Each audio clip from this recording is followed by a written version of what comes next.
بسم اللہ الرحمن الرحیم۔ السلام علیکم ورحمۃ اللہ وبرکاتہ۔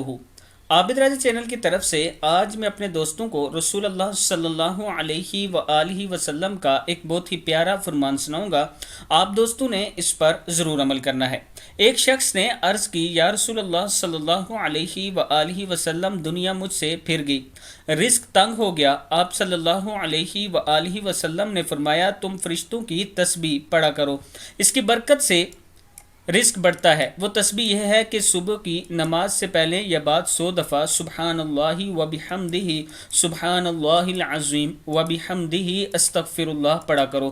اس کی برکت سے دنیا تمہارے پاس ذلیل و خوار ہو کر آئے گی اور تم کو غیب سے رزق ملا کرے گا، اور اس تسبیح کے ہر کلمے کی برکت سے اللہ تعالیٰ ایک فرشتہ پیدا کرے گا جو قیامت تک یہ تسبیح پڑھتا رہے گا اور تم کو اس کا ثواب ملا کرے گا۔ اس شخص کا کہنا ہے کہ میں نے یہ وظیفہ پڑھنا شروع کیا اور ہمیشہ پڑھتا رہا، تھوڑے ہی دنوں میں اللہ تعالیٰ نے میرا رزق کھول دیا اور میری تنگ دستی دور کر دی، اور ارشاد فرمایا، سبحان اللہ وبحمدہ، جو مرد یا عورت دن رات میں 100 دفعہ پڑھے گا تو اس کے سب گناہ معاف ہو جائیں گے، اگرچہ سمندر کی جاگ کے برابر ہی کیوں نہ ہو۔